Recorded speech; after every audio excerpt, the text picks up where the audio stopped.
Good day to you. My name is Teacher Arvin, and I am very excited to bring you today's lesson.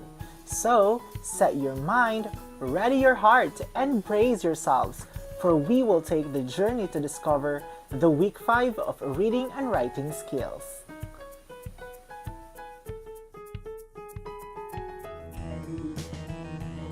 For today's lesson, we will focus on the properties of a well-written text.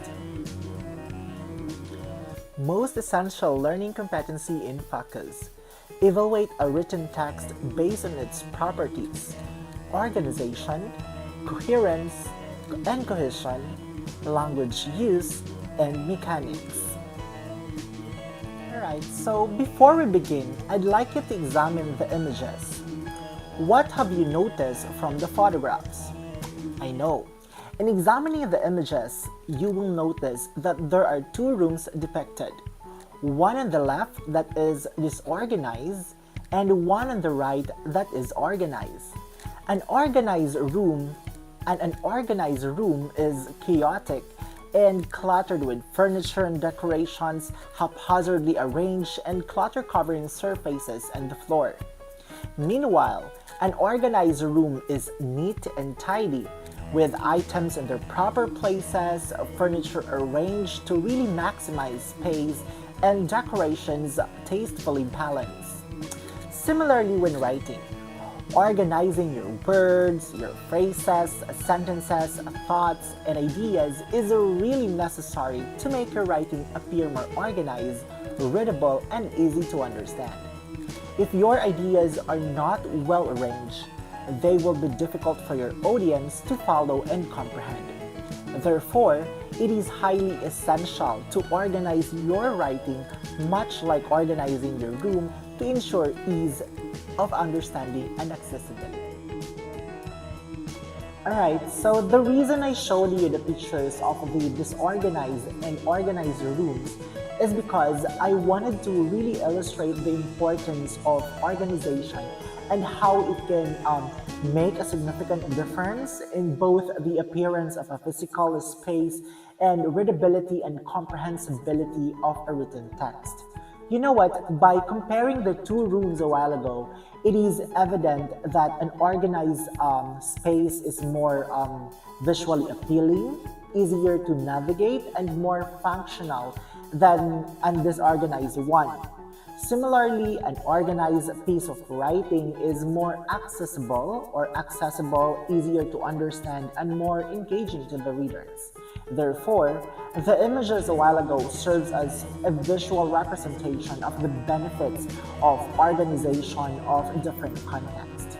Also, in writing, we need to consider not only the organization of the text, but also the coherence and cohesion, the language use and mechanics, because they also contribute to the effectiveness of a written text. These elements, what I've just mentioned are really essential, all are essential in producing a well-written and effective piece of communication that is easy to read, easy to understand, and easy to follow.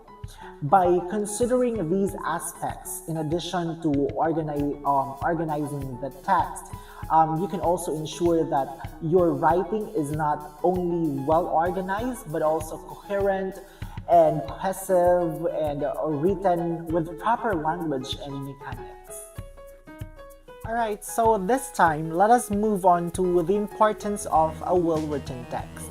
So as you can read here, the importance of having a well-written text is that it will make lasting impressions on your readers, and it will show that you have taken the time to craft your message and care about thoughtfulness. It will also help you get your message across more clearly, which will really help you connect better with your audience. You know what? A well-written text is one that is clear, that is concise and engaging, as I made mention a while ago.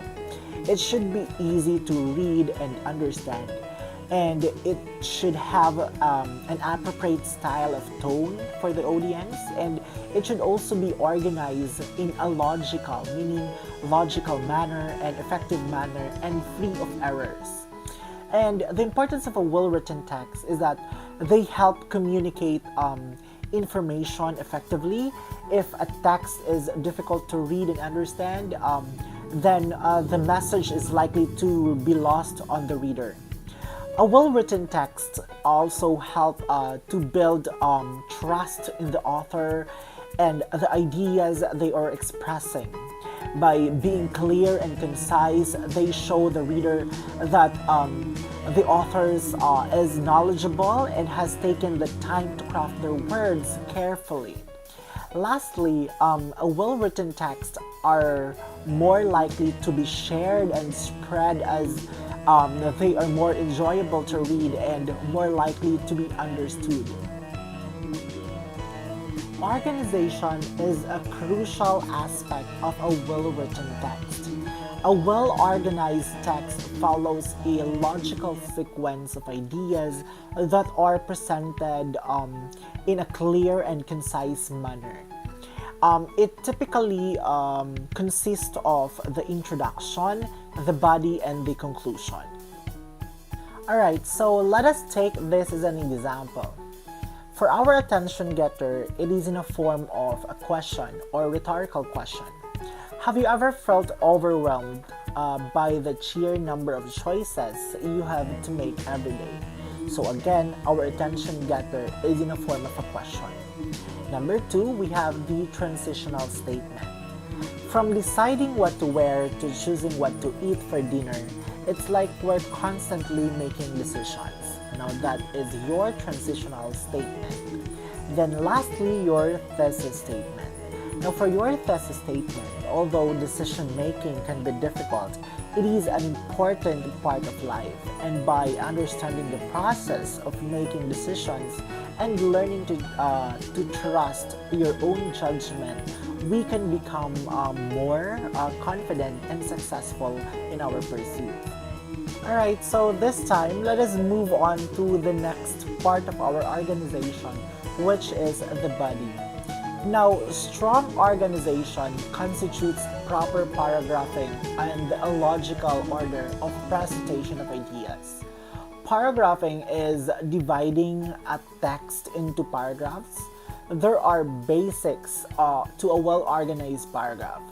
Number 1, each paragraph must be built around a single idea termed the controlling idea. Next, you have to create a topic sentence, which is generally written as the opening sentence of the paragraph. Then, an appropriate technique from the variety of ways of developing a paragraph must be employed to develop the topic sentence or the key ideas. Finally, in order to achieve unity, appropriate connectives between and within the paragraphs must be used. Now, the formula of this is the so-called STTC, the single idea, topic sentence, appropriate technique, and connectives, which makes a well-structured paragraph. Alright, so this time let us move on to the last part of our organization, which is the conclusion. Now, in conclusion, we have 3 parts. We have the reiteration of the thesis statement. Number 2, the transitional statement, reiteration of the purpose, the benefits and recommendation, and lastly, the closing statement. Now, in this part, the concluding paragraph begins with restatement of the thesis statement, using different structure and wording from the original thesis statement while still upholding the language style of the essay or the paragraph. This part is followed by a transitional statement that talks about the recommendation, the benefits of the ideas presented, or the purpose of writing the essay or the paragraph. Finally, we have the closing statement. Now, in your closing statement, it is used to wrap up the essay or wrap up the paragraph. And one strategy used for ending an essay with a bang is to really link to the attention getter in the introduction, which you have written previously. Alright, so this time, let us move on to the next part, which is the coherence and cohesion. Now, the question is, do they go hand in hand? Now, coherence and cohesion are two essential aspects of effective writing. While coherence is about the logical connections and organizations of ideas, cohesion is the grammatical and lexical linking of sentences and paragraphs to make a sentence or a text readable and understandable. Now, another way of defining coherence is in writing is as the quality of being clear and understandable in the way that the ideas are presented and connected. So it means that they are connected or logically arranged. Now, this means that the text must have a good structure and present ideas in a way that makes sense. To achieve the coherence, of course, in writing, the writer needs to really ensure that each paragraph has a clear and specific focus and that the ideas within the paragraph really relate to the main topic or theme of the text. Now, the writer can also use strategies to really create coherence, such as providing the background information, using examples or even illustrations, and explaining how ideas are really connected or how ideas are really related to one another. Using the transitional links, linking words between sentences and paragraphs is a good way to make your writing make sense. Now, these words and phrases signal the relationships between the ideas and help the reader really follow the flow of the text. Examples of transitional ideas are however, in contrast, therefore, for example, in conclusion, and similarly. Now, we also learned those types of transitional devices in each type of paragraph writing. Now, another way to really create coherence is to use the repetition or parallelism. Now, repetition of key phrases and ideas can help to really reinforce the main message of the text and create a sense of unity. Now, parallelism involves using similar grammatical structures to really connect related ideas, which can make the text more memorable and easier to follow. Now, overall, writing that makes sense is really important if you want the reader to really understand what you're trying to say.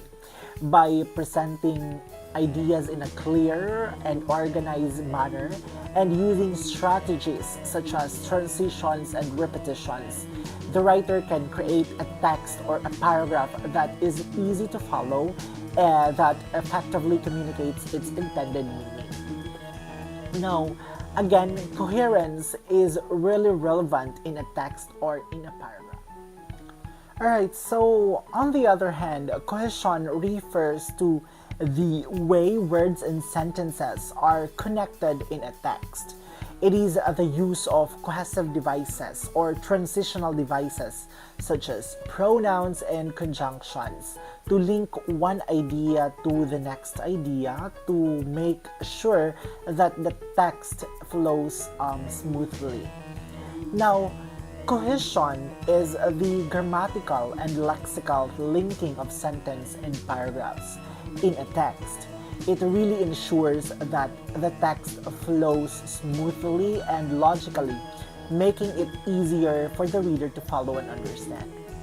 Now, cohesion is achieved through the use of cohesive devices, as I made mention, such as the pronouns, conjunctions, connectors, and other language features.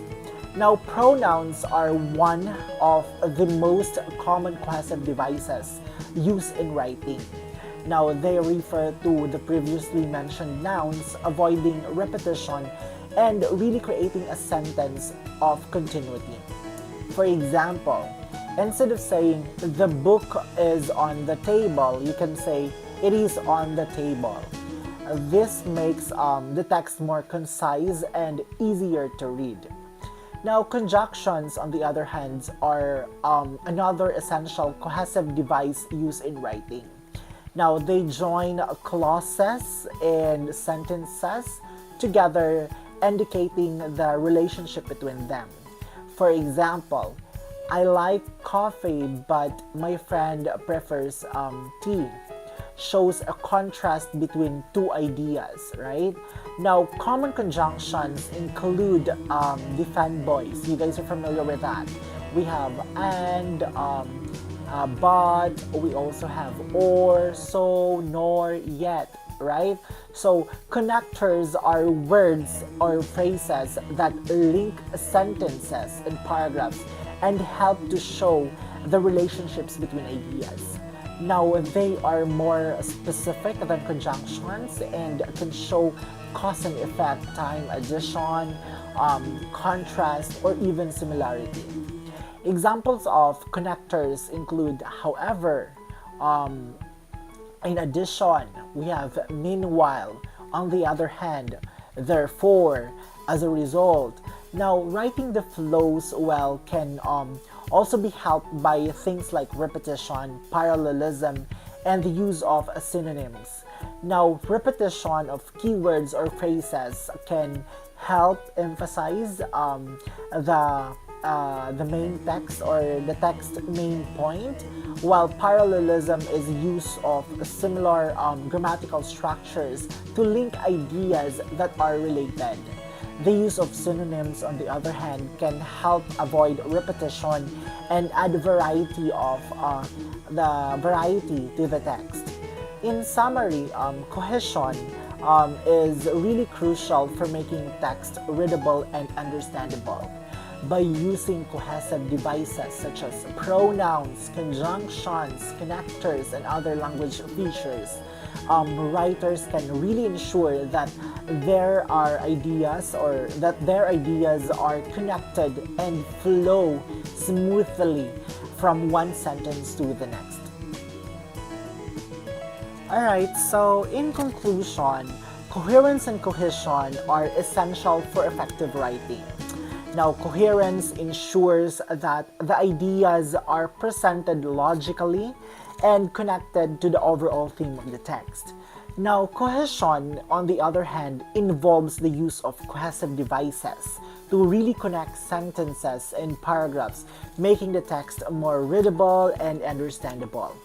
By using these techniques, a writer can create a well-structured and coherent text that is easy to follow and understand. Here are some transitional devices that we can use in our paragraph writing. Alright, so let's move on to the next part, or the properties or another properties of a well-written text, which is the language use. Now, when we say language use, it's the appropriateness of word and vocabulary use in a crucial aspect of effective language use. Now, the words that we choose can really greatly impact the tone, the clarity, and impact of our communication. Now, it is important to really choose the words that are specific, concise, and familiar to the audience to really ensure that they are used in the correct context. Now, also, as I said, the audience is a very important thing or think about when using language or when using the language. The language and vocabulary that are appropriate for one audience may not be appropriate for another. For example, the language used in a scientific paper may be too technical and unfamiliar for the general audience. while using too simple language may be insulting to a professional audience, right? Now, understanding the needs and expectations of the audience is essential to using language effectively. Alright, so let's move on to the different aspects of using the appropriate language. So we have number one, which is the level of formality. Now, when we say level of formality, it's the use of the right words. You need to know what level of formality your audience expects and change your writing style to match.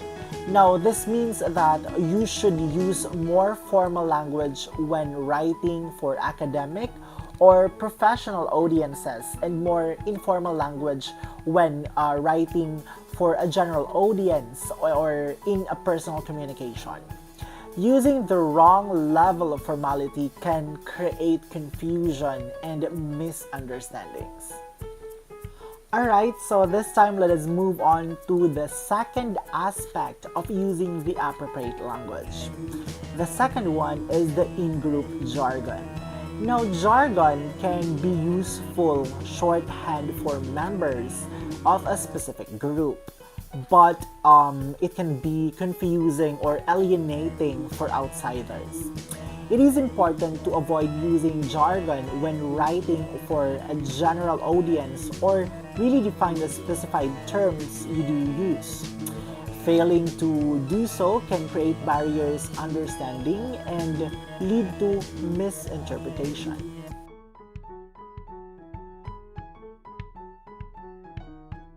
Alright, so this time let us move on to the fourth aspect of using appropriate language. The fourth one is the euphemism and other forms of deceitful language.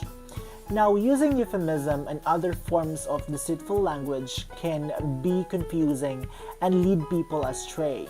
It is important to use clear and direct language when describing events, situation, or people.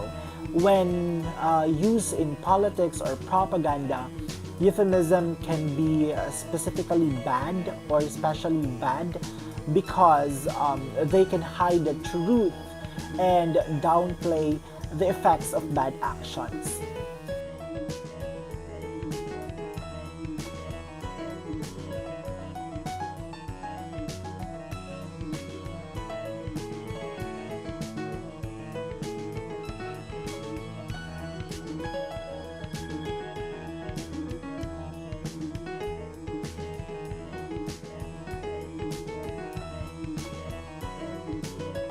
Thank you for watching, and I hope that you've learned a lot from our lesson today.